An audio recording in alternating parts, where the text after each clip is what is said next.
राम हरे राम राम राम हरे हरे। नमो महावदन्याय कृष्ण प्रेम प्रदायते कृष्णाय कृष्ण चैतन्य नामने गौरत्विषे नमः।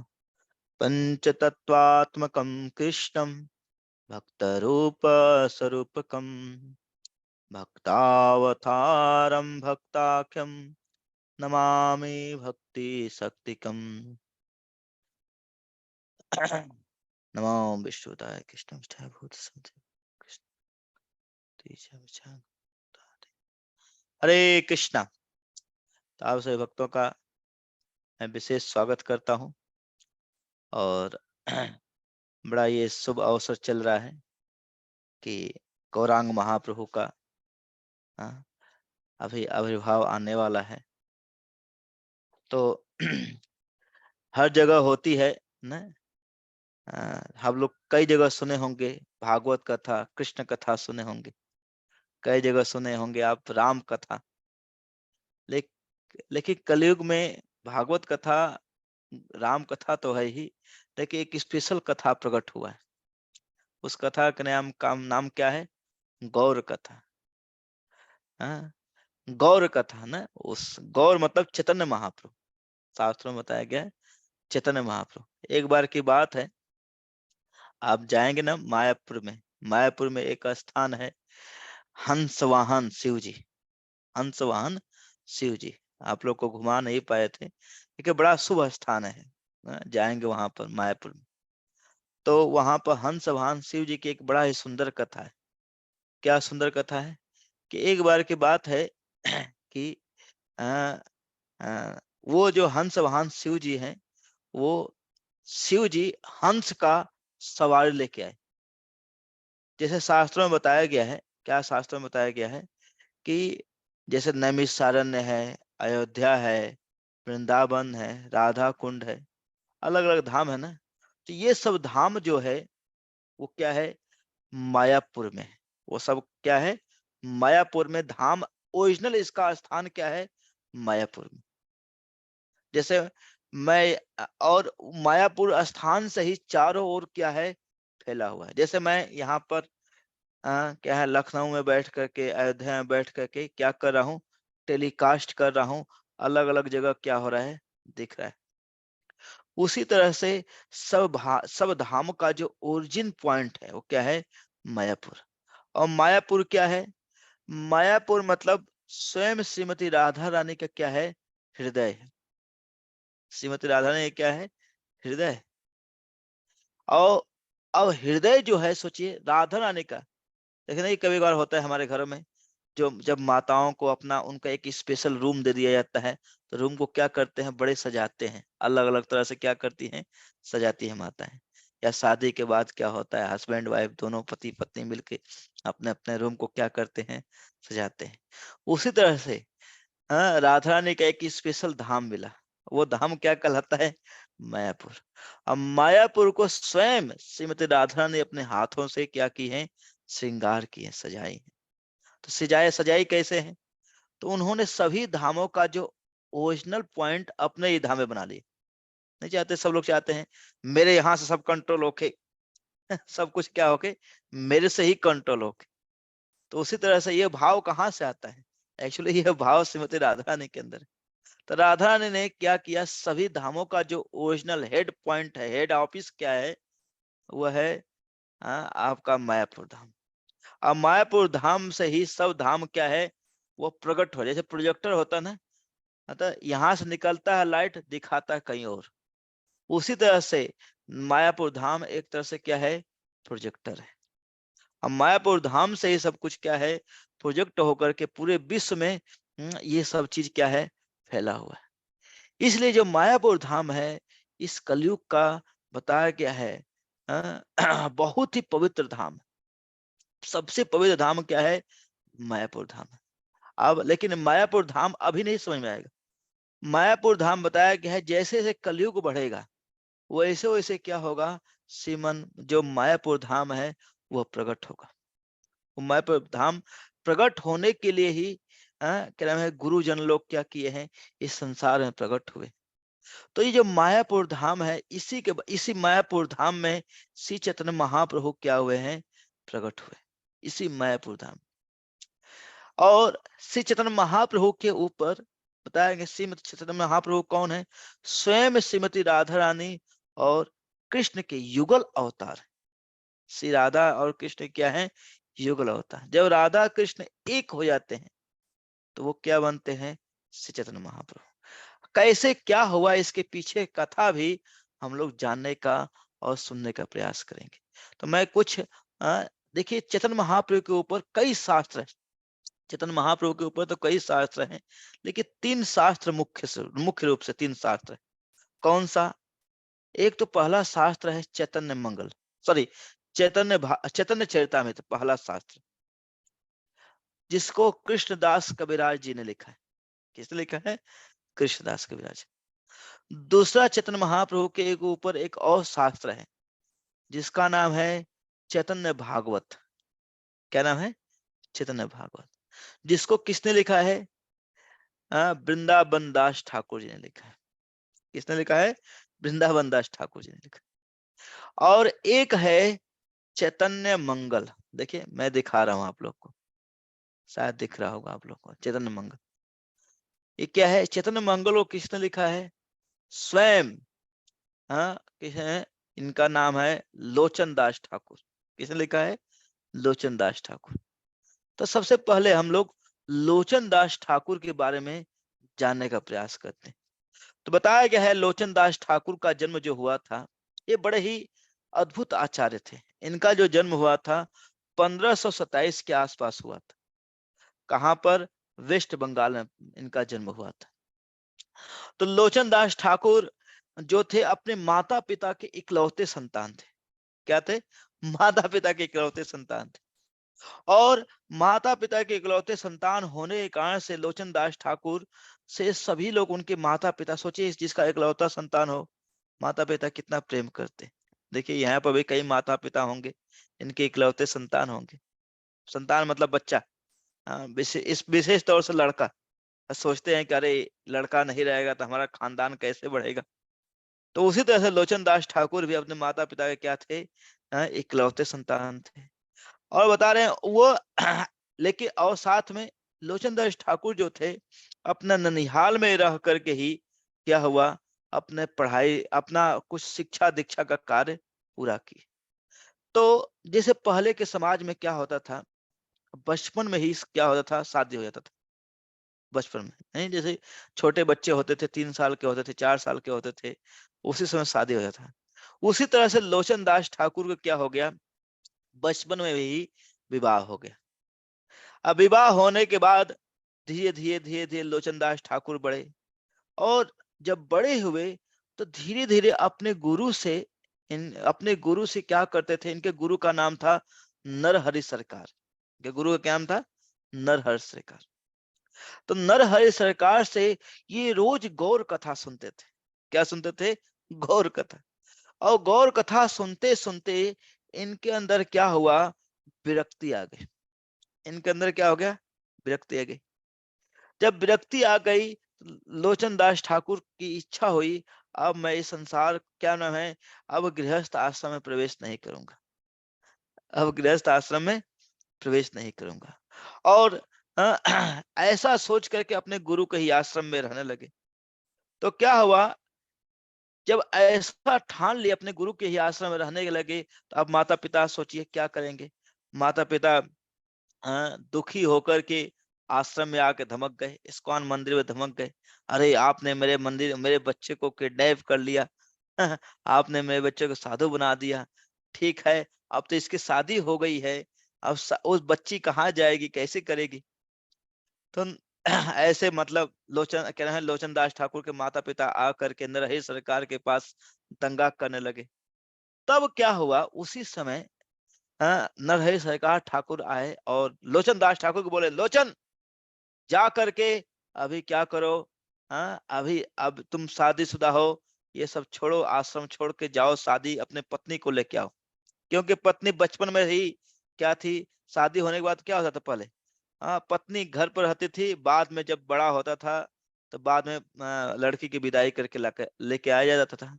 लोचन दास ठाकुर को बोला गया कि जाइए ससुराल में अपनी पत्नी का विदाई करके लेके आइए। लोचन दास ठाकुर गए, फिर अपने गुरुदेव के कहने पर जब गए वहां पर अपने अपने ससुराल जा रहे थे, तो जाते जाते क्या हुआ, उनके अंदर बड़ा ही वैराग्य था। उनके अंदर का क्या था, बड़ा ही वैराग्य था। तो जब अपने ससुराल के पास पहुंचे, तो उस समय तो गूगल मैप था नहीं, कहाँ मेरा स्थान है, वहां का गूगल मैप ससुराल का डालूं पहुंच जाऊं। हाँ, तो जानते हो तो है नहीं, कभी तो गए नहीं थे ससुराल। जैसे आज के लोग तो ससुराल तो आते जाते रहते हैं, ससुराल तो घर बन जाता है, अलग चीज है आज का। लेकिन लोचन दास ठाकुर कभी अपने ससुराल नहीं गए थे। तो जब पहली बार गए तो पूछे, वहां पर अपने ससुराल के पास ही जाके पूछे, वहां पर एक कुआं था, कुएं के पास जाके पूछे, कई स्त्रियां पानी भर रहे थे कुएं के पास। तो उन स्त्रियों में से एक स्त्री से पूछे, माँ क्या आपने, क्या ये गांव यहीं पर है क्या? तो माता जी बोली, हाँ हाँ, हाँ हाँ प्रभु जी यहीं पर है। माता जी प्रभु जी बोल दी। और अ, फिर पूछे, क्या ये इस फलाने नाम के जो भक्त हैं, व्यक्ति है, इसी गांव में रहते हैं क्या? हाँ हाँ हाँ, मैं चल रही हूँ। वो माता जी बोली मैं चल रही हूँ वहीं पर, आप चलिए, मैं आप मेरे पीछे पीछे चलिए, मैं आइए। तो लोचन दास ठाकुर उस माता जी के पीछे पीछे गए। और जब गए घर पर, अपने ससुराल में गए, अरे बड़ा हो हल्ला हो गया, अरे दामाद आ गया, दामाद आ गया, दामाद आ गया। नहीं होता, दामाद की कितनी पूजा होती है सब जगह। दामाद आ गया, दामाद आ गया, पहली बार दामाद आया है वो। जब दामाद आया तो दामाद को बड़ा अच्छे से पानी दिया गया, ये दिया गया। अब पत्नी से मिलाना था। जब सब लोग मिल उल लिए, पानी उनी पी लिए, लोचन दास ठाकुर, तो उनकी पत्नी को बुलाया गया। जब पत्नी आई तो लोचन दास ठाकुर देख के बोल रहे हैं, लोचन दास ठाकुर और उनकी पत्नी दोनों देख के रोने लगी। क्यों रोने लगे भैया, कैसे, बड़ा प्रेम था क्या? नहीं, प्रेम नहीं था। जो कुएं पर माता जी मिली थी, वही माता जी उनकी पत्नी बन गई, पत्नी थी। वही माता जी क्या थी, उनकी पत्नी थी। अब दोनों पति पत्नी रो रहे हैं, हाय दत्ता, हाय दत्ता। अब तो हम इनको तो पत्नी, हम तो इनको माता जी बोल दिए। अब माता जी बोल दिए तो शादी कैसे कर सकते हैं? अब माता जी बोल दिए तो शादी कैसे कर सकते हैं? दोनों पति पत्नी रो रहे हैं, हाय दत्ता, हाय दत्ता। अब कैसे होगा, अब कैसे होगा? तो दोनों पति पत्नी ने क्या किया, ये ठान लिया। क्या लिया? ठान लिया कि कोई बात नहीं, भगवान की ये इच्छा ही रही है, दोनों साथ में रहे। देखिए, आजीवन ब्रह्मचर्य का पालन रखे। आजीवन ब्रह्मचर्य का क्या किए? पालन किए। और ब्रह्मचर्य का पालन करके लोचन दास ठाकुर बाद में उनकी पत्नी भी बहुत उच्च उच्च कोटि की भक्त बने। देखिए, आज के समय में तो ऐसा पॉसिबल नहीं है। आज क्या रे, गई माता जी बाहर में, हो गया हो गया। कलयुग के लोग खतरनाक लोग। लेकिन लोचन दास ठाकुर इस चरित्र के क्या थे? लोचन दास ठाकुर थे। बड़ा ही क्या था, उत्तम चरित्र था लोचन दास ठाकुर का। तो मैं एक चीज अभी शेयर कर रहा हूं आप लोगों को, बड़ा ही सुंदर वो क्या नाम है बताया गया है।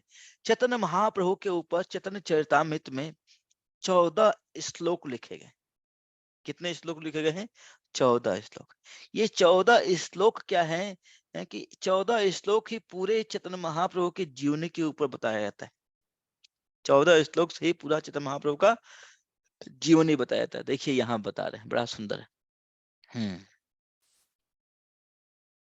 क्या बता रहे हैं? हाँ, एक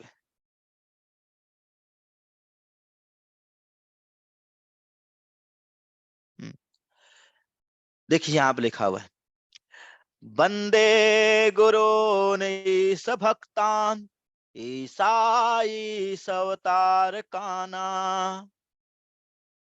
एक, वंदे गुरु भक्तान ईसाई सवतार काना, तत्प्रकाशंच तत्शक्ति कृष्ण चैतन्य संगकम। बता रहे हैं, मैं क्या बता रहे हैं यहाँ पर, कृष्णदास कविराज बता रहे हैं, क्या? मैं समस्त गुरु भक्तों, भगवान के अवतारों, उनके पूर्ण अंशों और उनकी शक्तियों एवं स्वयं भगवान आदि चेतन महाप्रभु क्या करता हूं? प्रणाम करता हूं, सबको प्रणाम करता हूं। देखिए यहाँ पे बड़ा अच्छा बता रहे हैं, भगवान का विस्तार किस रूप में होता है?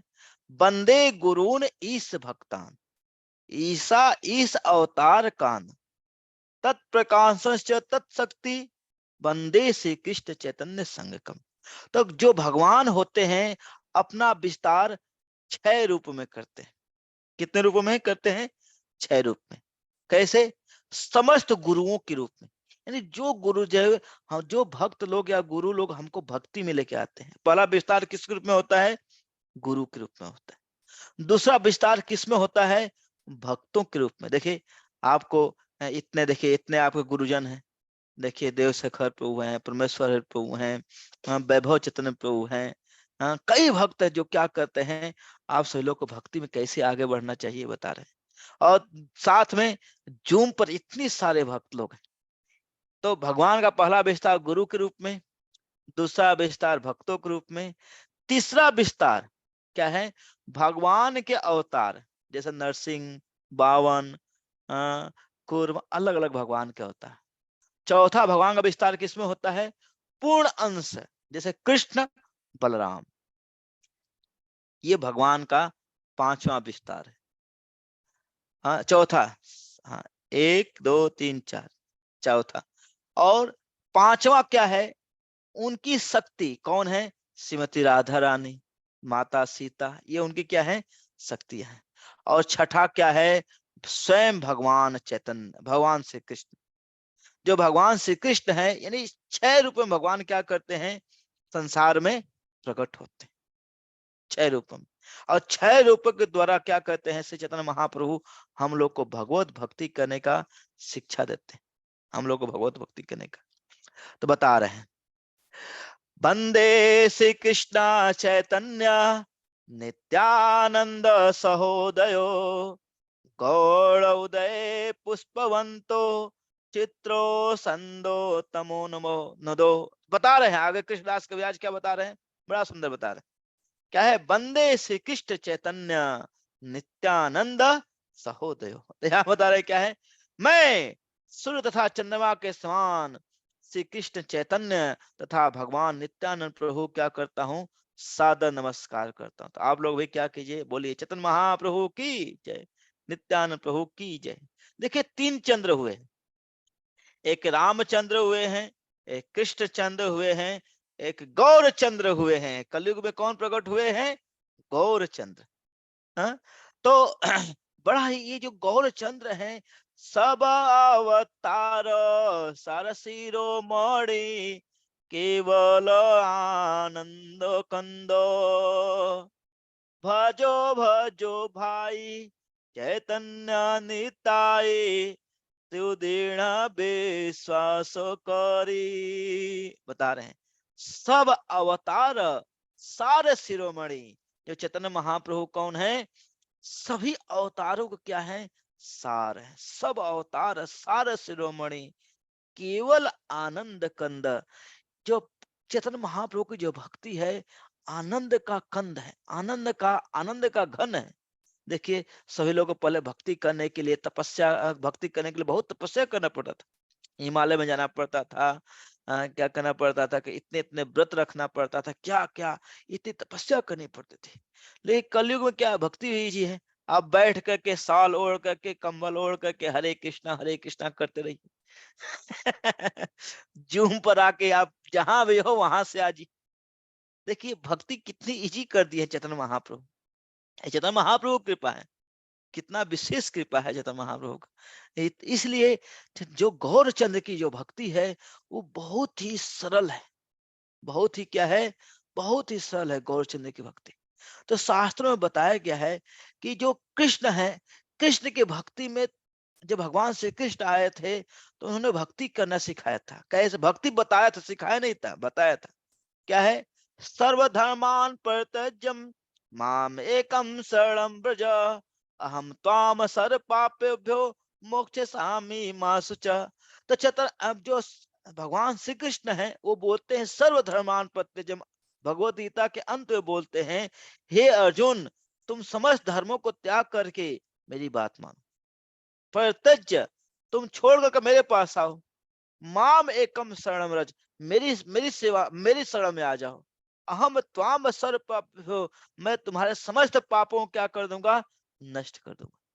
तो चैतन्य महाप्रभु सॉरी जो भगवान श्री कृष्ण हैं उनकी भक्ति करने के लिए आपको क्या करना पड़ेगा, शरणागत होना पड़ेगा। उनकी भक्ति करने के लिए क्या होना करना पड़ेगा आपको, शरणागत होना पड़ेगा। लेकिन जो भगवान श्री कृष्ण हैं, भगवान श्री कृष्ण की भक्ति करने के लिए जो भगवान श्री कृष्ण की भक्ति के लिए शरणागति चाहिए। लेकिन चैतन्य महाप्रभु कहे कि अरे बाप रे बाप, ये तो कलयुग के लोग जो आने वाले हैं ये तो बड़े खतरनाक लोग हैं। वो लोग बड़े ही क्या है, खतरनाक लोग हैं। इनको अगर मैं शरणागति बोलूंगा तो शरणागति हो ही नहीं पाएंगे, कभी शरणागत नहीं हो पाएंगे, किसी भी कंडीशन में शरणागत नहीं हो पाएंगे। इनको शरणागति को ही जानता ही नहीं। तो शरणागति चैतन्य महाप्रभु भगवान कहे कि अगर शरणागत हो गए तो काम ही हो गया, लेकिन शरणागत तो जानते नहीं कलयुग के लोग। इसीलिए भगवान श्री कृष्ण क्या किए, शरणागति को सिखाने के लिए इस कलयुग में आए। चैतन्य महाप्रभु भगवान श्री कृष्ण शरणागति मांगते हैं, लेकिन भगवान चैतन्य महाप्रभु शरणागति भी नहीं मानते हैं। अब तुम जैसे हो, गंदे हो, गंदे हो, कुनीच हो, कोढ़ी हो, सोड़ी हो, कुछ भी हो, बस मेरे पास आ जाओ, बस मेरे पास क्या हो, आ जाओ और एक बार बोल दो क्या, गौरांग। सभी लोग बोले गौरांग, गौरांग, गौरांग। जो गौरांग बोलेगा उसको चैतन्य महाप्रभु विशेष तौर से क्या करेंगे, कृपा देते हैं गौरांग बोलने से। हाँ, अब जैसे कलयुग में क्या है, जय श्री राम बोलने से लोग कितने गुस्सा हो जा रहे हैं, अरे ये तो बीजेपी वाला है, ये इसके वाला है, ये इसके वाला है। लेकिन गौरांग कोई जानते नहीं, गौरांग को तो कई मूर्ख भी बोल देगा, और कोई बात नहीं गौरांग। तो क्या नाम है, चैतन्य महाप्रभु जो है शरणागति ही नहीं मांगते, जैसे चाहे वैसे स्वीकार कर लेते। जैसे बच्चा होता है, जैसे छोटा बच्चा होता है उसको कुछ पता होता है कि क्या सही है क्या गलत है, कुछ नहीं पता होता है। तो माँ जानती है उसके लिए क्या सही है क्या गलत है, माँ उसको जैसा है होता है बच्चा वैसे स्वीकार करती है। उसी तरह से हम कलयुग के सभी जीवात्माएं क्या है, हम बच्चे के समान है। और चैतन्य महाप्रभु हम हमसे जरा कोई डिमांड कर ही नहीं रहे हैं, बस कुछ डिमांड नहीं कर रहे हैं, बस एक बार आकर गौरांग बोल दो, धाम में आ जाओ। और धाम में आकर अगर सो भी जाओगे, अगर मायापुर धाम में आकर सो भी जाओगे, अरे बाप रे बाप, अरे ये तो अगर 10 घंटा सो गया, अरे 10 घंटा मुझे प्रणाम किया है मायापुर धाम में। इतना अद्भुत धाम है मायापुर। लेकिन अगर वृंदावन धाम जाएंगे, वृंदावन धाम में ऐसी फैसिलिटी नहीं है। अगर वृंदावन धाम में थोड़ा सा भी गलती की है आप तो अपराध हो सकता है। लेकिन मायापुर धाम में कोई अपराध नहीं है। मायापुर धाम जो है अपराध भंजन धाम है। अपराध क्या है, भंजन, सारे अपराधों को खत्म करता है कौन सा, मायापुर धाम। तो इस चैतन्य महाप्रभु क्या है, विशेष रूप से हम लोग को क्या है, सिखाने आए हैं क्या, सडंग शरणागति हईबे जहार, तहार प्रार्थना सुने सिनंद कुमार। बता रहे जिसके अंदर शरणागति होगी तो नंद कुमार को प्रार्थना, नंद कुमार यानी भगवान श्री कृष्ण को फोन लग जाएगा, हेलो हेलो कौन बोल रहे हैं, लक्ष्मी कुमार जी बोल रहे हैं क्या, हाँ हाँ हाँ, तो आपका फोन चल जाएगा।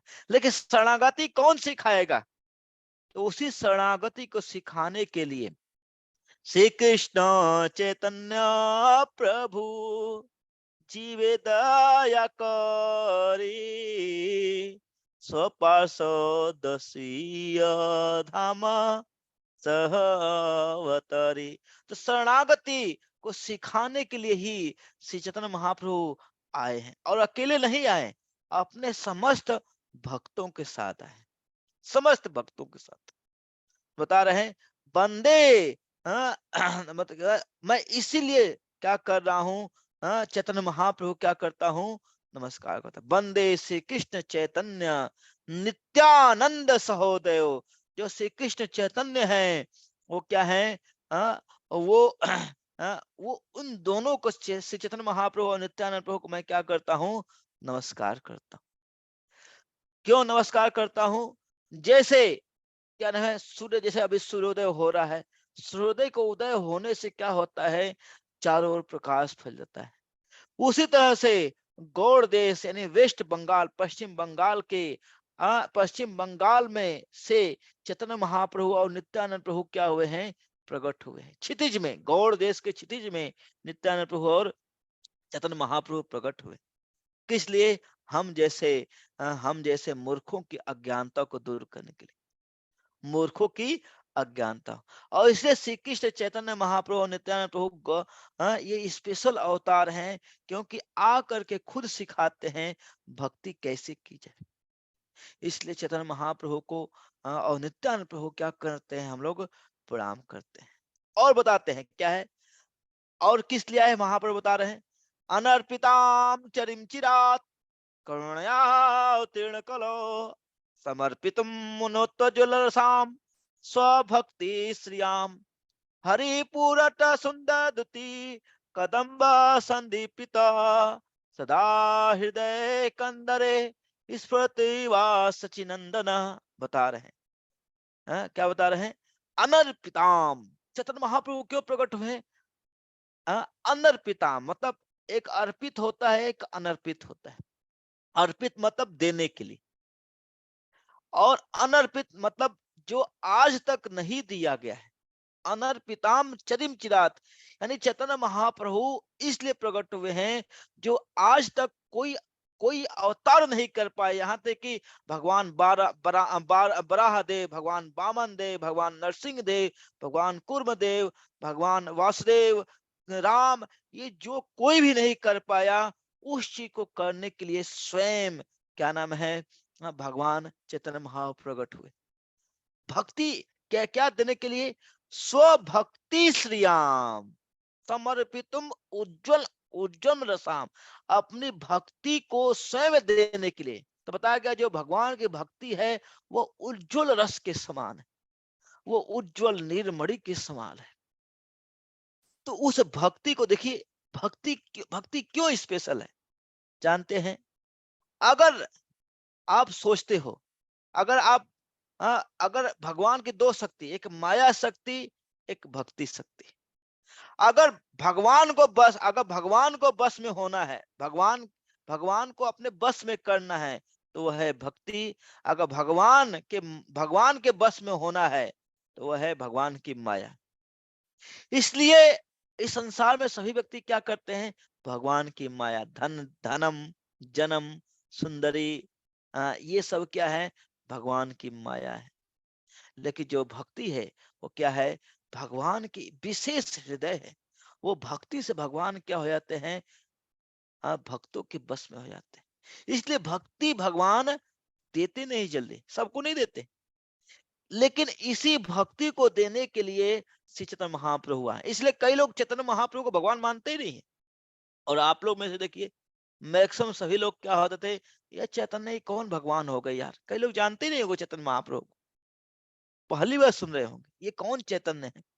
नहीं, चैतन्य महाप्रभु स्वयं राधा कृष्ण है। भक्ति कैसे करना है, इसको भक्ति को करके सिखाने के लिए स्वयं भगवान श्री कृष्ण ने इस संसार में प्रकट हुए, इस भगवान संसार में प्रकट हुए। तो मैं अब बहुत अच्छा से क्या करने जा रहा हूँ, चैतन्य, ये जो चैतन्य मंगल शास्त्र है जो देख रहे हैं ना आप सभी लोग, आप लोगों को दिख रहा होगा एक बार। हाँ, ये ये चैतन्य मंगल है, मैं इसे क्या कर रहा हूँ, सुनाने जा रहा हूँ। बड़ा सुंदर, बहुत सुंदर कथा है।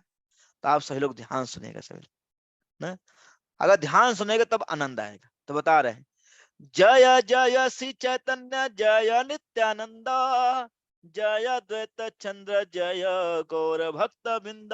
सभी लोग बोलिए, श्री चैतन्य महाप्रभु की जय, नित्यानंद प्रभु की जय, अद्वैत आचार्य की जय। बता रहे हैं, गदाधर पंडित जय नर हरि, जय जय श्रीनिवास भक्त अधिकारी।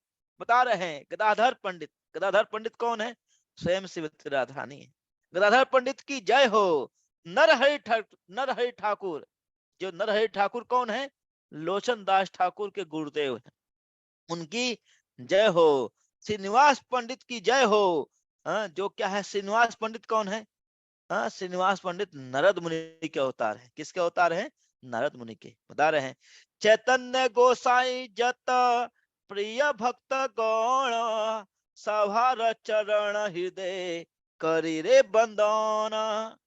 तो बता रहे हैं मैं चैतन्य महाप्रभु के जितने भी भक्त हैं वो उनको क्या करता हूँ, हृदय से प्रणाम करता। सभी लोग प्रणाम कीजिए। चैतन्य महाप्रभु जितने भक्त हैं सभी लोग क्या कीजिए, उनको प्रणाम कीजिए। बता रहे हैं कही चैतन्य कथा सुने सावधान अवतार कल युग हैले ए माना। बता रहे हैं अब मैं चैतन्य महाप्रभु की कथा सुनाऊंगा, वे किस प्रकार से कलयुग में अवतरित हुए।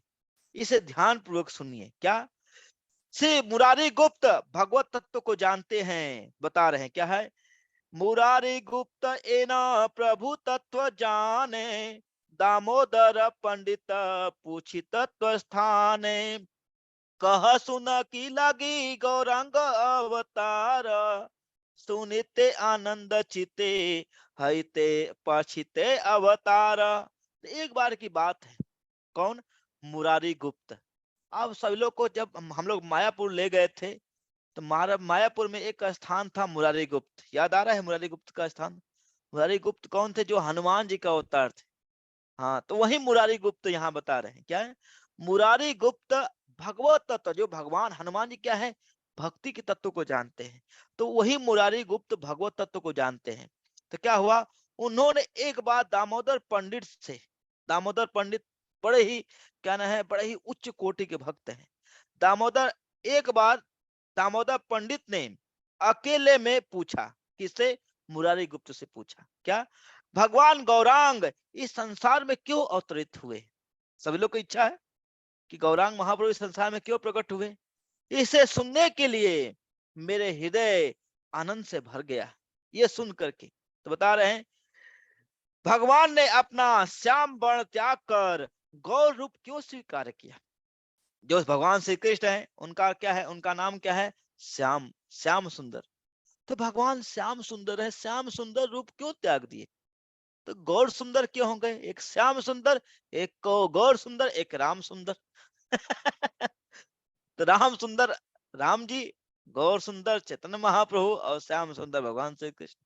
तो पूछ रहे हैं क्या कि भगवान ने श्याम सुंदर रूप क्यों त्याग दिया और क्यों भगवत भक्ति कीर्तन में जमीन पर गिरकर उनका शरीर शरीर पर क्या करते थे, भक्तों का धूलि भर लेते थे।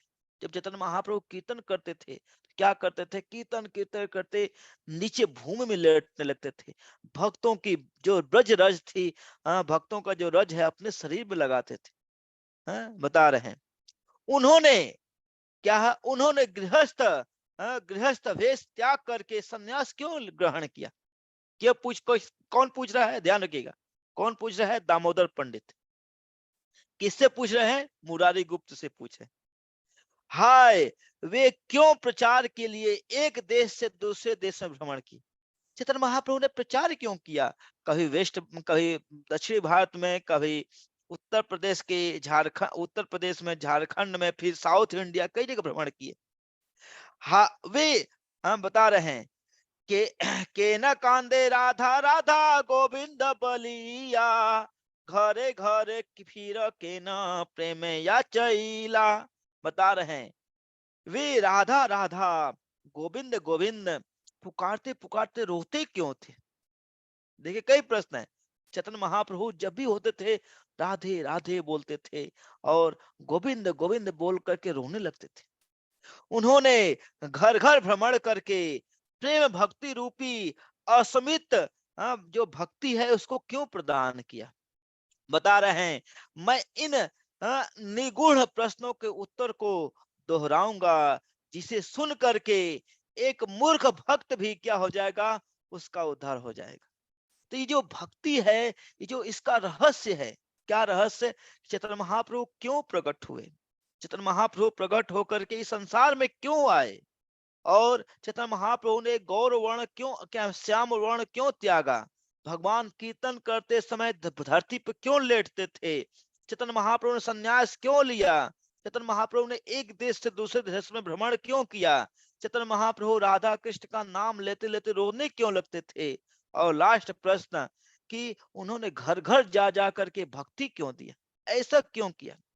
तो बता रहे हैं, इन प्रश्नों को सुनकर मुरारी गुप्त ने कहा, हे पंडित कृपया सुनो, मैं तुम्हें समस्त सत्यों से अवगत कराऊंगा। तो ये प्रश्न किसने पूछा? ध्यान रखिएगा सभी लोग, किसने पूछा? दामोदर पंडित ने पूछा। किसने?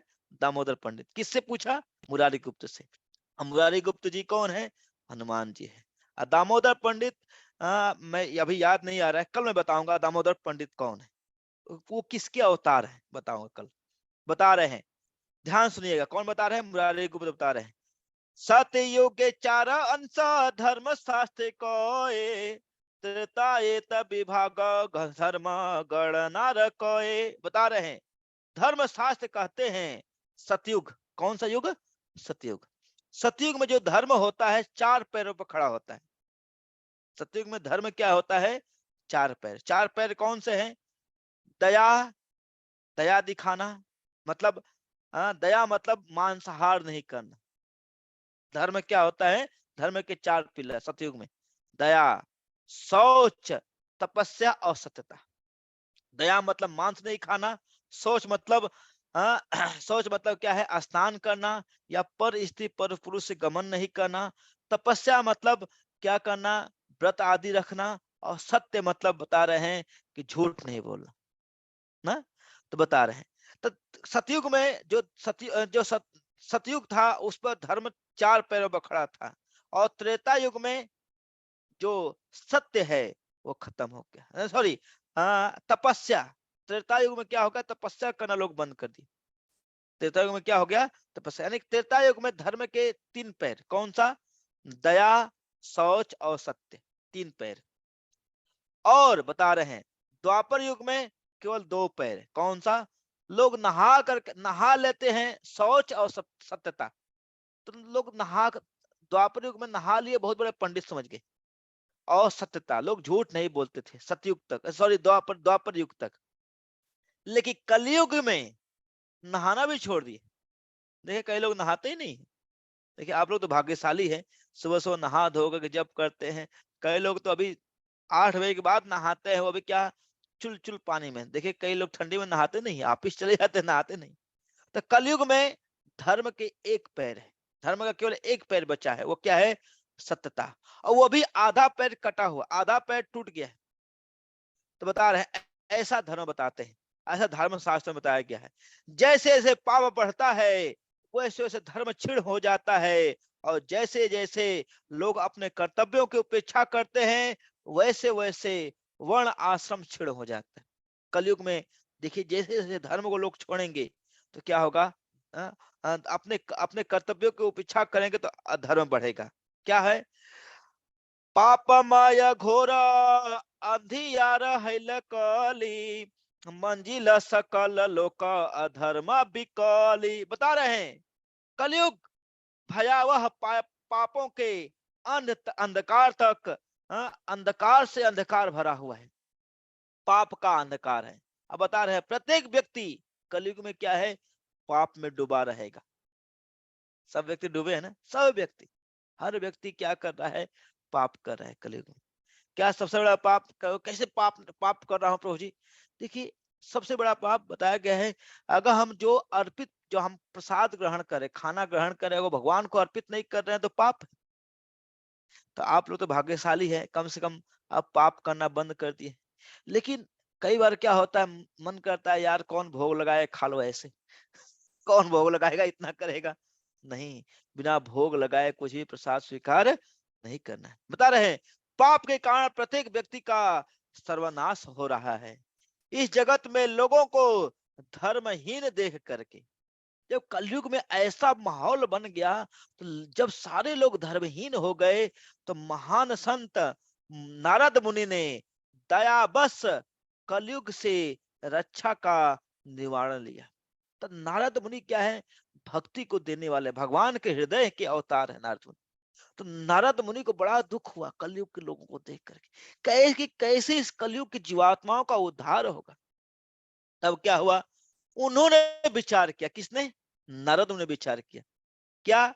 कलयुग रूपी सर्प ने सभी का भक्षण कर लिया है, और उनके मन में यह विचार आया कि धर्म की स्थापना होनी चाहिए। जब भक्त सोचता है धर्म बचना चाहिए, तभी धर्म बचेगा। भगवान भगवान के भी सोचने से नहीं होता है, क्योंकि भगवान जो कार्य करते हैं भक्तों के माध्यम से करते हैं। इसलिए नारद मुनि की इच्छा हुई कि धर्म का पूर्त से हानि हो गया है कलयुग में, तो इसलिए नारद मुनि की इच्छा हुई कि धर्म की स्थापना फिर से होनी चाहिए। तो बता रहे हैं, भगवान कृष्ण के अतिरिक्त किसी भी व्यक्ति में धर्म स्थापना करने की शक्ति नहीं। केवल भगवान श्री कृष्ण ही क्या, इसलिए बोलते हैं भगवत गीता में, ये क्या है भगवत गीता में क्या बोलते हैं? धर्म संस्थापनार्थाय संभवामि युगे युगे, यदा यदा ही धर्मस्य ग्लानिं भवति भारत, अभ्युत्थानम धर्मस्य तदात्मानं सृजाम्यहम्। क्या है? जब जब धर्म की हानि होती है और धर्म का उत्थान होता है, हे अर्जुन, मैं प्रकट होता हूं।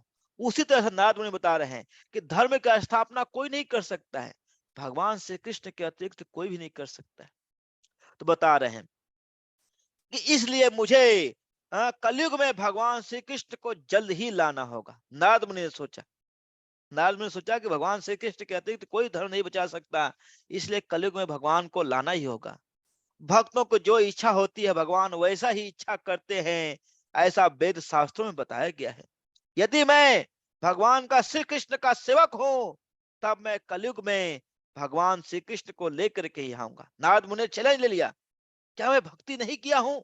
मेरी भक्ति ऐसी नहीं है कि क्या मेरी भक्ति के सुनकर के भगवान कलयुग में प्रकट नहीं होंगे? तो बता रहे हैं, सर्वप्रथम मैं कलयुग के लोगों के कार्यकलापों का ध्यान पूर्वक निरीक्षण करूंगा, तब मैं भगवान श्री कृष्ण को यहाँ पर लाऊंगा, जो स्वयं धर्म के मूर्ति है। फिर मैं उनके साथ साथ उनके देवी देवता, उनके पार्षदों, उनके सेवकों आदि को लाऊंगा। वे सब उनके शास्त्रों का समान ही कार्य करते हैं, शस्त्र अस्त्र हैं। तो भगवान के अस्त्र शस्त्र क्या हैं? उनके भक्त हैं। मुरारी गुप्त ने कहा, क्या कहा? मुरारी गुप्त ने दामोदर पंडित से कहा, इस प्रकार भगवत अवतार हेतु नारद जी, ब्रह्मा जी तथा देवता गण, दुर्गा जी दुर्गा तथा देवियों ने पृथ्वी पर जन्म ग्रहण किया।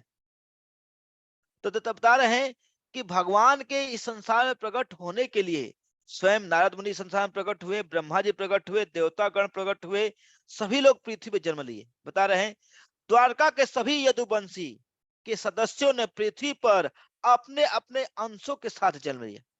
जो द्वारका देखे आप लोग, जाएंगे हम लोग द्वारका, तो द्वारका में जो जो भगवान के संगी गण थे वो सब कलयुग में मायापुर में प्रकट हुए।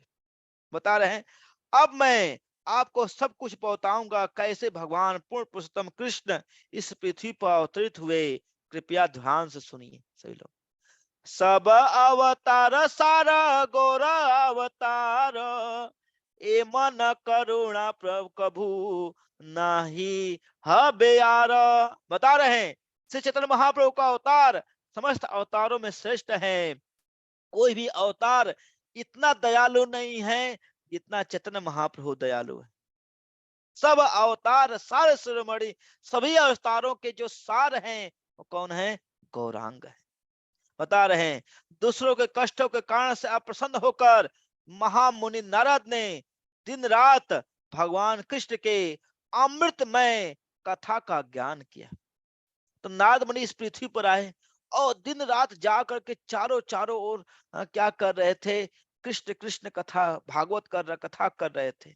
उन्होंने भगवान कृष्ण की महिमा का उत्सुकता पूर्वक गान किया और इस जगत में पैदल यात्रा की, किंतु लोग भगवान कृष्ण का नाम सुनने को तैयार नहीं थे। नारद मुनि खुद इस कलयुग में आकर के प्रयास की हर घर घर जा रहे थे, बोलो कृष्ण, बोलो कृष्ण। कोई बोल ही नहीं रहा था कृष्ण, कोई नहीं बोल रहा था। और बता रहे हैं वे संसारी लोग केवल भौतिक संसार, भौतिक वस्तुओं के इच्छुक थे। देखिए जाके बोलो किसी को, अभी जाके सुबह सुबह अभी सोया हुआ है, घर में कई आपके भी सदस्य सोए होंगे, बोलो कहोगे अरे उठ जा उठ जा, तुमको क्या है, तुम भगवान का नाम लो, भगवान का नाम लो। कहेगा अरे पापा, अरे मम्मी कहाँ से आ गए आप, सोने दो सोने दो। लेकिन बोलो अगर बच्चों को बोलो, अगर तुम उठ के नहा धो के आ जाओगे, तुमको आज ही 1 लाख रुपए का चेक दूंगा। आज ही क्या करूंगा, 1 लाख रुपए का चेक दूंगा। तो देखिए आपको बच्चा तुरंत दौड़ दौड़ आ जाएगा। तो कलयुग का जो जीवात्माएं हैं वो सब क्या है, पैसे के लिए पागल है, धन के लिए पागल है, भक्ति के लिए नहीं पागल है। तो बता रहे हैं ये कौन बता रहे हैं, नारद मुनि बता रहे हैं, मैं नहीं बता रहा हूं, नारद मुनि बता रहे हैं। क्या है, भगवान कृष्ण की महिमा के मधुर अमृत का आस्वादन द्वारा अभिभूत होकर के नारद मुनि की वाणी अवरुद्ध हो गई। वे क्षण वे एक क्षण के लिए वे रोते और अगले ही क्षण के लिए हंसने लगते। बीड़ा सुने बीड़ा संगे गुण गाए छरे अनिवारी, कृष्णा रे रसे मुनि अंतरवाही वारी। बता रहे हैं भगवान कृष्ण का गुणगान करते करते उनके आंखों से आंसू निकलने लगते थे। अंदर बाहर से नारद मुनि कृष्ण कृष्ण बोलिए, श्री कृष्ण कृष्ण कृष्ण। हाँ? लेकिन कृष्ण कृष्ण करते करते उनके आंखों से झर झर झर झर आंसू निकल रहे। बता रहे हैं उनका प्रत्येक अंग आध्यात्मिक प्रेम से भर गया था। जब उन्होंने इस भौतिक संसार में भ्रमण किया, तब नारद ने किसी को भगवान कृष्ण का नाम का उच्चारण करते हुए नहीं देखा, किसी को नहीं देखा। और जिसको नारद मुनि बोलते भी थे वह भी व्यक्ति नाम लेने को तैयार ही नहीं था, कोई तैयार नहीं था। बता रहे हैं नारद मुनि ने दुखी होकर के अत्यंत आश्चर्यचकित थे, और उन्होंने इस संसार के लोगों को बचाने का उपाय कोई नहीं सूझा। अब कहे कैसे मैं बचाऊं, अगर ये भगवान का नाम भी नहीं लेंगे। क्या है कलयुग में क्या है, हाँ, नाम तो कलयुग केवल नाम आधारा सुमरे सुमरे नर उतरे पारा। कलयुग में भगवान का नाम है, अगर नाम भी नहीं लेंगे तो कलयुग के लोगों का उद्धार कैसे होगा। नारद मुनि बड़े चिंतित हुए। बता रहे हैं प्रत्येक व्यक्ति कलयुग रूपी सांपों द्वारा डस डस लिया गया है। वह सदैव मिथ्या अहंकार में रहता है। आए मुझे बताएगा भक्ति, मैं भगवत गीता पढ़ लिया हूँ पूरा, हाँ तू क्या बताएगा, सब श्लोक बता देगा कई व्यक्ति। तो अब क्या बताओगे उसके भक्ति के बारे में। अहंकार से क्या है, अभिमान से गर्व से सभी व्यक्ति क्या है, हाँ, पागल हुए हैं कलयुग में। बता रहे हैं और प्रत्येक व्यक्ति अपने पेट भरण और अपने जन इंद्रियों के सेक्स डिजायर के लिए और पेट भरने के लिए पागल है कलयुग में। धन के लिए पागल है, अहंकार से पागल है, अपने अभिमान से पागल है, अपने क्या नाम है, अपने पेट भरने के पीछे पागल है, और सेक्स डिजायर के पीछे पागल है। और यह होकर के सब व्यक्ति क्या हो गए हैं, कृष्ण को भूल गए। उनके हृदय काम क्रोध लोभ मोह मद मत्सर इससे भरा हुआ है। भरा ही नहीं, उत्तेजित है, पूरी तरह से नशा चढ़ गया है। और वे इस विष को अमृत समझ रहे हैं। इस विष को, जो ये काम क्रोध है, इसको समझे हैं अरे मेरे अंदर लस्ट नहीं है तो मैं कैसे संतुष्ट करूंगा दूसरों को। लस्ट को ही सोचते हैं। जितना कलयुग में क्या है, जो व्यक्ति जितना लस्टी उतना एक्सपर्ट, जिसकी जितने गर्लफ्रेंड उतना एक्सपर्ट व्यक्ति। कलयुग के लोग ये सोचते हैं। हाँ, जितना जितना गर्लफ्रेंड उतना स्मार्ट व्यक्ति। हाँ, कॉलेज में होता है। देखिए कलयुग के लोग इतने खतरनाक लोग हैं। बता रहे हैं वे अनासक रूप से, हाँ, अनेक तरह के कठिनाइयों में फंसे हैं। मुरारी गुप्त बोले, क्या बोले कि लोगों को ऐसे निराश स्थिति में देखकर चिंतित होकर नारद मुनि का हृदय, हाँ, रोने और सोचने लगा दोनों। इस भयंकर कलयुग के लोगों को बचाने का कोई उपाय नहीं सूझा। तब इधर उधर भ्रमण करते हुए वे अंत में आध्यात्मिक लोक द्वारका में आए। कहां पर गए, आध्यात्मिक लोग घूमते घूमते घूमते द्वारका में गए। हम लोग भी जाएंगे द्वारका में। बता रहे हैं, देवताओं के स्वामी, देवताओं के स्वामियों के शिरोमणि तथा भगवान के, द्वारका के भगवान राजा श्री कृष्ण ने रानी सत्यभामा के महल में अनेक प्रकार से आनंद ले रहे थे। सूर्योदय होने पर उन्होंने प्रातःकालीन कार्य संपन्न किया। कौन देख रहे हैं? नारद मुनि द्वारका में गए, घूमते घूमते अपने हृदय की बातें बताने के लिए। देख रहे हैं भगवान श्री कृष्ण सुबह सुबह क्या कर रहे हैं, स्नान कर रहे हैं। और तब उन्होंने संकेत दिया कि वे रुक्मणी जी की महल में जाए। तो नारद मुनि को देख लिए भगवान श्री कृष्ण, उन्होंने संकेत दिया कि आप रुक्मणी जी के पास जाइए। भगवान श्री कृष्ण देख लिए। तब क्या हुआ? अपने इस सौभाग्य के विषय में सुनकर रुक्मणी देवी निश्चल न रह सकी और उनका प्रत्येक अंग आनंद से कांपने लगा। उन्होंने ध्यान पूर्वक अपने महल को स्वच्छ किया और अत्यंत सुंदर वस्त्रों से अपने शरीर को सजाया। विभिन्न प्रकार के वाद्य यंत्र बजने लगे और सब कुछ आनंदमय हो गया। तो जब नारद मुनि द्वारका में पहुंचे तो द्वारका में नारद मुनि को देख करके भगवान श्री कृष्ण ने बोला कि आप रुक्मणी जी के महल में जाइए, मैं भी आऊंगा। आज जब ये पता चला कि रुक्मणी जी को कि भगवान आने वाले हैं, रुक्मणी जी बड़ी आनंद से विभोर हो गई। और भगवान भगवान के वहां आने के समय पर अनेक जल पात्र शुभ जल घड़ों से भर कर रख दिए, अनेक घी के दिए जलाए गए। ऐसे समय में भगवान श्री कृष्ण वहां पर आए। तो भगवान श्री कृष्ण के स्वागत के लिए स्वयं सोचिए, स्वयं रुक्मणी जी वहां पर बल्ब नहीं जला दिए, वहां पर घी के दिए जलाए। कौन से दिए जलाए? घी के दिए, भगवान के स्वागत के लिए। तब पहले बल्ब नहीं जलता था, घी का दिया जलता था। बता रहे हैं, आनंद से अभिभूत होकर मित्र बिंद्रा नग्न चित्त सुशीला सुबला के साथ भगवान की आरती तथा स्वागत की। ये भगवान की सभी रानियां हैं। कौन? मित्र बिंदा, नग्न जिता, ये भगवान की सभी रानियां हैं, प्रिय रानियां हैं। रुक्मणी देवी भगवान के साथ भगवान के पास सुगंधित जल पात्र ला करके उनके चरणों के प्रक्षालन की। कैसे पति की सेवा करने बता रहे हैं। यहाँ पर गौरांग भगवान श्री कृष्ण जब रुक्मणी जी के महल में गए, सोची 16,108 रानी है और रोज भगवान अलग लोग के पास जाते थे। जब रुक्मणी जी के पास आए तो रुक्मणी जी ने क्या किया? उनके चरणों का अभिषेक किया। रुक्मणी जी अपने एक एक देवी संप्रदा भगवान श्री कृष्ण के चरण कमलों को अपने वक्षस्थल पर रखकर अत्यधिक प्रेम सहित टकटकी लगाकर देखती और अपने वक्षस्थल पर रख करके रोने लगती। भगवान के चरण कमलों को रख करके रुक्मणी जी बता रहे हैं, भगवान के चरण कमलों को पकड़ के रुक्मणी जी रोने लगी। अपने हाथ में चक्र धारण किए भगवान श्री कृष्ण ने आश्चर्यचकित होकर पूछा, हे देवी, मैं नहीं जानती कि आप क्यों रो रही हो। हे देवी, आपके क्रंदन के कारण बताइए मुझे। संपूर्ण विश्व यह जानता है कि तुम मुझे प्राणों से भी अधिक प्रिय हो। अच्छा बताओ, तुमसे अधिक प्रिय मुझे कौन है? भगवान श्री कृष्ण ने उनको पूछा, रुक्मणी जी से, आप क्यों रो रही हो? सारे संसार में सबसे प्रिय रानी कौन है? आप ही तो हो। क्या मैं तुम्हारी कोई निंदा करता हूँ या तुम्हारा अनादर किया? क्या मैं तुम्हारे आदेश का पालन नहीं किया? तुम बोल रही हो, तुम नहीं बोल रही हो। हे मेरी रानी, मेरे में क्या दोष है? भगवान श्री कृष्ण बोल रहे हैं। किससे? रुक्मणी जी से।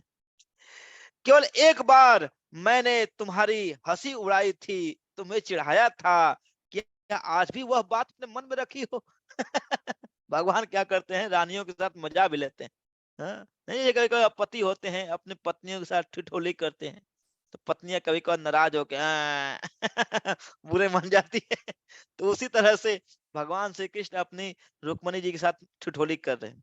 भगवान के मुख से ऐसे कठोर वचन सुनकर के रुक्मणी जी गुस्से के स्वर में मधुर वचन से बोली, गुस्से के स्वर में मधुर वचन से बोली, मेरा हृदय कठोर है, नरम नहीं है, फिर भी एक प्रकार के सौभाग्यशाली हूं कि आप ही मेरे प्राणनाथ हैं। आप स्वयं आप स्वयं से जितना प्रेम करते हैं, उससे भी अधिक प्रेम आप मुझसे करते हैं। हाँ, आपके चरण कमलों का चरण कमलों का अमृत रस का आस्वादन करने के लिए शिव जी भी आनंद सहित नृत्य करते रहते हैं। संपूर्ण जगत के प्राणी आपके लिए ही पागल रहते हैं। अब बताते हैं क्या है। रुक्मणी जी ने आगे कहा, हे भगवान, यदि आप राधा रानी के प्रेम भाव को अपने हृदय में धारण करेंगे, तब आप उस प्रेम को समझ सकेंगे जिससे आप भक्तों के लिए अनुभव करते हैं। बड़ा सुंदर बताया, ध्यान सुनिएगा। यदि राधा भावे हृदय करे आरोपण, तबे से जानी बनी जा प्रेमे लक्षण।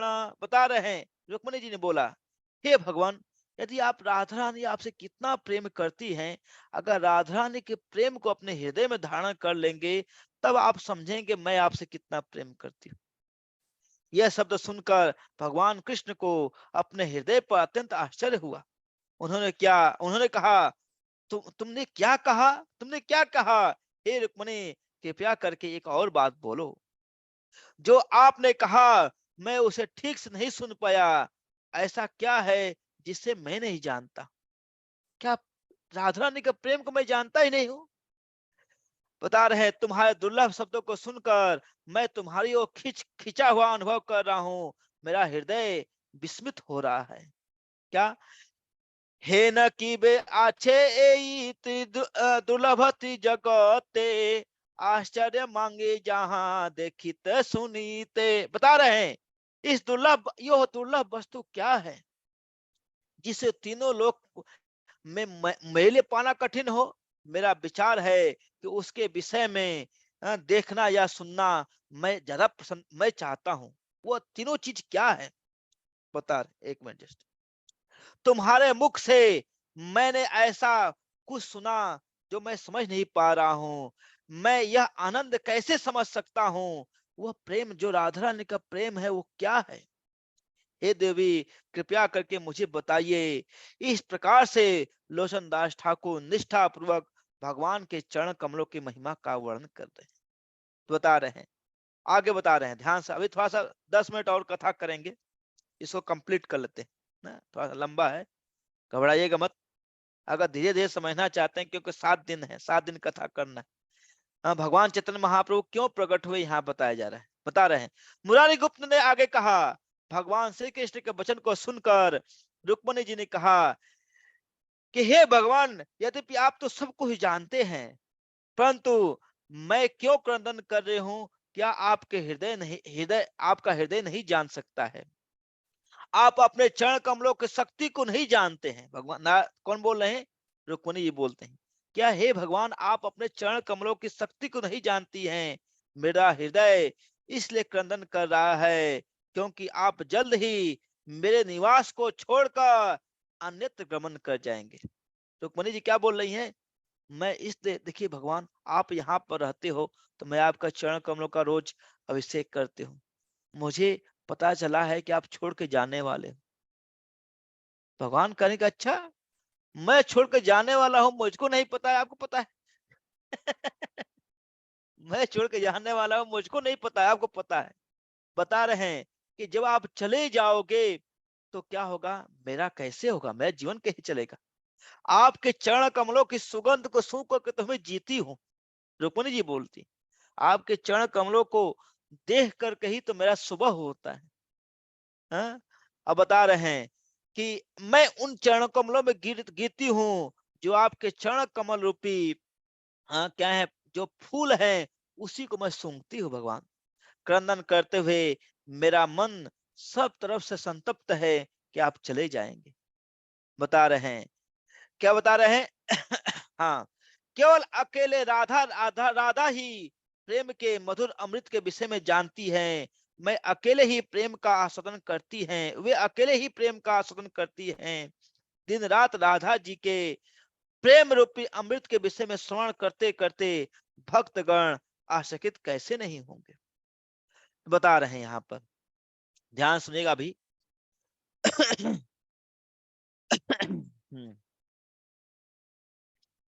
बता रहे हैं, राधा इस जगत को आश्चर्य से भर देती हैं। वे अपने सद्गुण से इस संसार को बाधिती हैं। वे संसार के अज्ञानता को दूर करने के लिए सभी के हृदय में वास करती हैं। राधा के नाम की ध्वनि सुन करके इस संसार का सब व्यक्ति रो सकता है, सब व्यक्ति रो सकता है। मैं देख रही हूँ श्रीमती राधा रानी के अंदर कितनी शक्ति है, बहुत अद्भुत शक्ति है। इसलिए बता रहे हैं, यह करके कृपया, बता रहे हैं, क्या बता रहे हैं, अपने हाथ जोड़ करके रुक्मिणी जी विनती करने लगी, हे स्वामी, कृपया मुझे अपने चरण कमल रूपी जो पुष्प है, उस चरण कमल, जो आपका चरण कमल है, उस चरण कमल का एक भौरा बना लीजिए। मुझे भय है कि आप मुझे छोड़कर चले जाएंगे। यह रोते रोते, यह पापी, मैं जैसा जो अपराधी है, वो कहाँ जाएगा। कृपया रानी रुक्मिणी द्वारा भगवान के चरण कमलों के महिमा में दिया गया है, इसका बड़ा ही अद्भुत वर्णन है, लोचनदास ठाकुर करते हैं। तो इस तरह क्या हुआ, रुक्मिणी के इन शब्दों को सुनकर भगवान श्री कृष्ण ने अपने हृदय में अत्यंत हर्ष का अनुभव किया। उनके उदित होते हुए जो नेत्र थे वो प्रफुल्लित हो गए। धीरे धीरे वे रुक्मिणी के समीप आए और अपने सिंहासन में बैठ करके रुक्मिणी जी को ही बगल में बैठा लिया। अपने दाएं हाथ से रुक्मिणी जी के ठोड़ी को ऐसे उठाया भगवान ने। रुक्मिणी जी की ठोड़ी को ऐसे उठाया और उन वे प्रेम से एक टक होकर के रुक्मिणी जी को देखने लगे। इस प्रकार उनके हृदय में प्रेम का अश्रु, प्रेम का आनंद भर गया। तब भगवान श्री कृष्ण ने बोला, हे प्रिया, मैंने ऐसा अद्भुत वर्णन कभी नहीं सुना, कभी भी किसी के लिए ऐसा स्पर्श नहीं किया। बता रहे हैं कि मुझे प्रेममय भक्ति से आनंद पसंद है, भक्तों का प्रेम पसंद है। उसी जब ऐसा वार्तालाप हो रहा था रुक्मिणी जी और भगवान श्री कृष्ण के बीच में, उसी समय नारद मुनि भी वहां पहुंच गए। उनके चेहरे से दुखी हो रहे थे, उनका हृदय चिंतित हो रहा था। रुक्मिणी जी तुरंत उठ गई और उठ करके उन्होंने नारद मुनि को एक सुंदर सा आसन प्रदान किया। भगवान श्री कृष्ण भी उठे और उन्होंने नारद मुनि का आलिंगन किया और बड़े स्वागत के साथ नारद मुनि को बैठाए। अब क्या, ध्यान सुनेगा, भगवान अनुराग के कारण नारद की आंखें, भगवत अनुराग के कारण नारद मुनि की आंखें लाल हो गई थी, क्योंकि पृथ्वी का भ्रमण किए थे नारद मुनि। अब भ्रमण करते करते क्या हुआ, वहां पहुंचे थे, कहां पर, द्वारका में। उनकी आंखें बड़ी लाल थी और बता रहे हैं आंसू बहने लगे, उनके उनके वाणी अवरुद्ध हो गए थे। कुछ कहना चाहते थे लेकिन बोल नहीं पा रहे थे। भगवान श्री कृष्ण ने कहा, हे मुनि, तुम निश्चित होकर कहो कि तुम्हारे हृदय में क्या चल रहा है। तुम इतने परेशान क्यों हो नारद, तुम्हारे हृदय में क्या चिंता है। तुम मुझे प्राणों से भी अधिक प्रिय हो। तुम ही मोर प्राणधिका, तुम ही त प्राणनाथ, तुम्हारा दुखित देखी हरि लग आय। बता रहे हैं भगवान, तुमको दुखी देखकर मेरा हृदय भी रोने लगता है, मुझे होश नहीं है। भगवान के वचन सुनकर नारद मुनि बोले, हे स्वामी, मैं क्या कहूँ, आप तो समस्त व्यक्तियों के नाथ है, समस्त मनुष्यों के नाथ हैं। आप प्रत्येक के हृदय में विराजमान हैं। आपके महिमा के और गुणों का कोई अंत नहीं है। आप महिमातीत हैं। अब बता रहे हैं, क्या बता रहे हैं, मैंने अन्य लोगों को आपकी इस भगवत कृपा, आपके नामों की महिमा का वर्णन करने के लिए इस कलयुग में लोगों को पृथ्वी पर गया। अब पृथ्वी पर जाकर बोलता था, सही लो बोलो, गौरव गौरव बोलो, कृष्ण कृष्ण बोलो, कोई बोल ही नहीं रहा था, कोई नहीं बोल रहा था। जब मैंने पृथ्वी का भ्रमण किया तब कहीं भी कृष्ण नाम नहीं देख रहा था। सभी लोग दम्भ के यानी अहंकार में चूर्ण होकर के आपके नाम को भूल गए हैं। प्रत्येक व्यक्ति अभिमान के कारण संभृत है भगवान। मैंने देखा कि उनका कृष्ण नाम में कोई रुचि नहीं है। यह देख करके मेरा हृदय पागल हो रहा है। मैं अब अत्यंत दुखी हो रहा हूँ। केवल आपके चरण कमलों की कृपा से ही कोई व्यक्ति प्रसन्न हो सकता है। इस संसार में सब व्यक्ति क्या चाह रहे हैं, सब व्यक्ति धन जन सुंदरी चाहते हैं, लेकिन धन जन सुंदरी से कोई शांति सुख मिलने वाला नहीं है। नारद मुनि बता रहे हैं क्या है कि आपके चरण कमलों का जब तक कोई व्यक्ति आश्रय नहीं लेगा, कभी खुश नहीं हो सकता है। भगवान कृष्ण जब नारद मुनि ऐसा बोले भगवान श्री कृष्ण से, नारद मुनि मुस्कुराते हुए बोले, हे महामुने, तुमने पहले घटित घटना को भूल गए हो। क्या भूल गए हो? तुम भूल गए कि देवी कात्यायनी ने शिव जी को वचन दिया था कि वे मेरे महाप्रसाद का वितरण करेंगी। क्या है जैसे हाँ, ये जो कथा है बड़ा सुंदर कथा है। एक बार की बात है, जगन्नाथपुरी में ना, जगन्नाथपुरी में ये जगन्नाथपुरी में एक घटना है। क्या? एक बार भगवान द्वारका में बैठे हुए थे। ध्यान से ये कथा सुन के बंद करूंगा मैं। भगवान, क्या नाम है, द्वारका, भगवान श्री कृष्ण बैकुंठ में बैठे हुए थे। तो भगवान, सॉरी, भगवान नारायण बैठे हुए थे। तो रोज नारद मुनि जाते थे भगवान का दर्शन करने के लिए।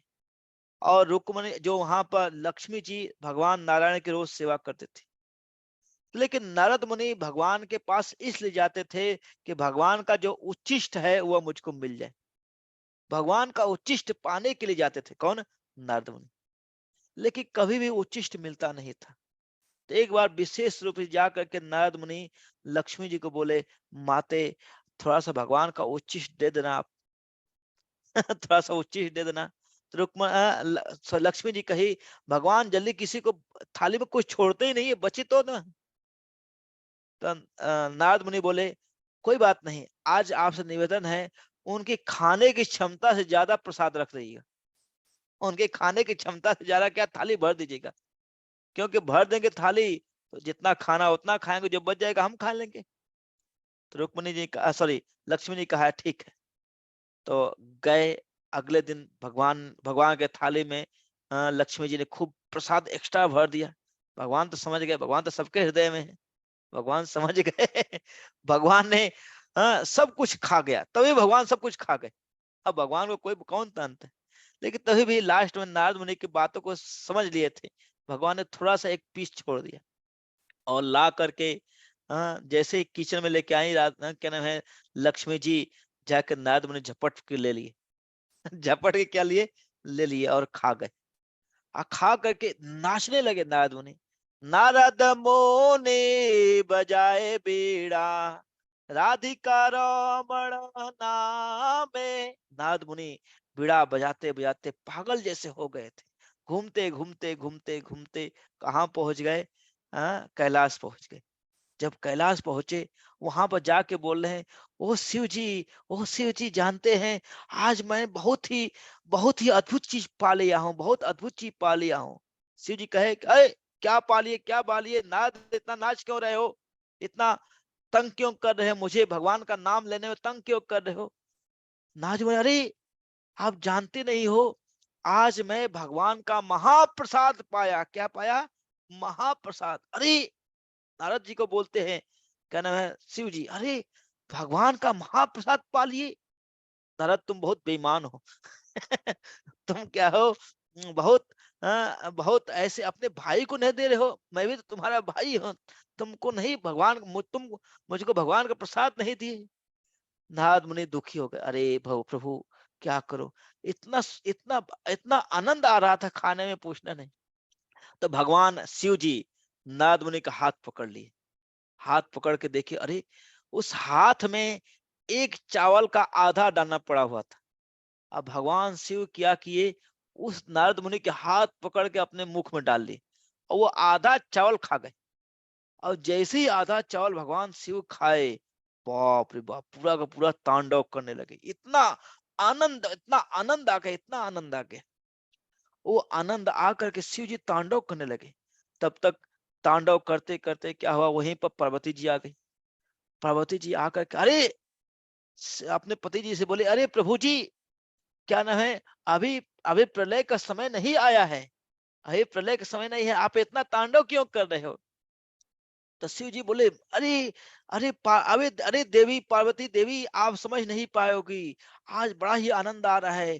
अरे क्यों आनंद आ रहा है, थोड़ा तो मुझको बताइए। पार्वती जी ने बोला, अरे पूछिए मत, आज तो मैं भगवान का महाप्रसाद पा गया हूँ। कौन बोला? शिव जी। अब ये सुन करके क्या हुआ, पार्वती जी रोने लगे।